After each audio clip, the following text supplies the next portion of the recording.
In his second term, Donald Trump isn't just the president, he's the brand. We're gonna remember SneakerCon.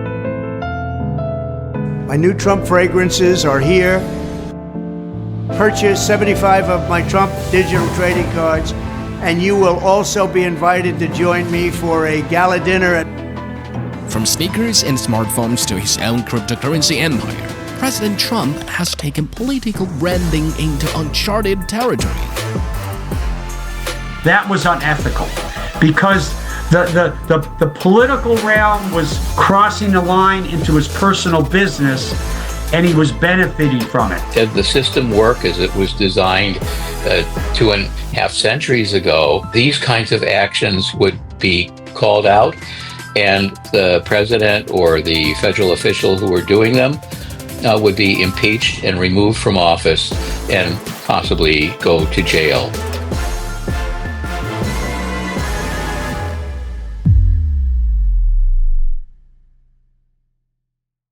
Days before assuming office, Trump launched a meme-based cryptocurrency, the Trump coin.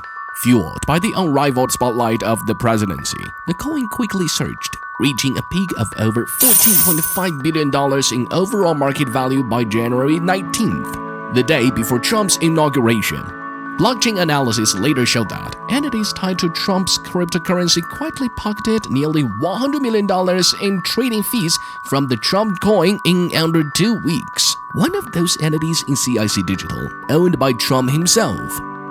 Top holders of the Trump coin are also offered exclusive perks, among them private dinners with the president. They got tours of the White House. They were given special treatment. That, to me, was unethical. And there's some evidence to suggest that individuals who have received pardons, before they received the pardons, had given a significant benefit to President Trump, either through Bitcoin or crypto or any of the esoteric trading venues. There is also some question as to whether people have been tipped off about some of these policy changes and are investing, at just exactly the right time to take advantage of them. Meanwhile, First Lady Melania Trump also released her own token right on the eve of her husband's inauguration as U.S. president. The Trump family now oversees a growing portfolio, a stablecoin, a so-called decentralized finance platform, and plans to launch an exchange-traded fund patched to the prices of 5 major cryptocurrencies. Crypto is just the beginning. There is the Trump phone, marketed with American values for $499. Trump Mobile offers a 47 plan for $47.45 a month, a nod to his numerical legacy as both the 45th and 47th president. Trump's name now fronts a sprawling range of consumer products, bringing in a steady stream of royalties. In 2024 alone, he earned at least $26 million from these ventures, according to a Reuters calculation. That includes $1.3 million from the Greenwood Bible, $2.8 million from Trump watches, and $2.5 million from Trump sneakers and fragrances. That reflect a kind of a personal power element to corruption. People historically have trusted presidents to use that power to serve their conception of the public good. But in this case, we see the blurring of public and private, the blurring of personal and official.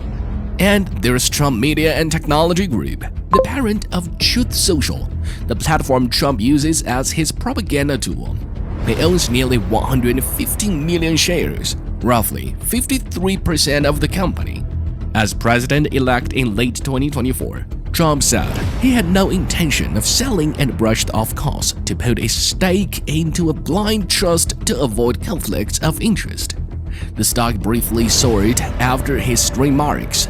Before taking office, he moved those shares into a revocable trust, run by his eldest son, Donald Trump Jr., with Trump himself as the sole beneficiary. A blind trust is exactly what it sounds like. It means He owns assets, but he doesn't control them for a period of time. Because his own family is running it, it's hard to believe that there's not some cross-reference between President Trump and the trust. It doesn't pass the smell test. These situations are clear conflicts of interest. US presidents are not bound by the conflict of interest laws that apply to other elected officials. Still, the norm has been for incumbents to set higher standards, as Jimmy Carter did when he sold his peanut farm to avoid any perception of impropriety.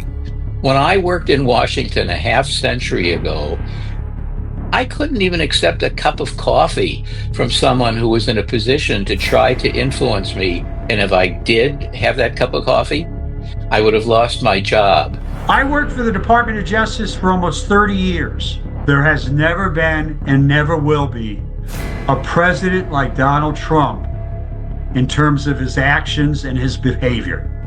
Richard Nixon resigned in disgrace in August of 1974. He looks like a saint compared to the actions of President Trump. Trump's second term shows how easily the American presidency can double as a global franchise, run by the Trump family, powered by the Trump brand, and generating profits at a scale Washington has never seen.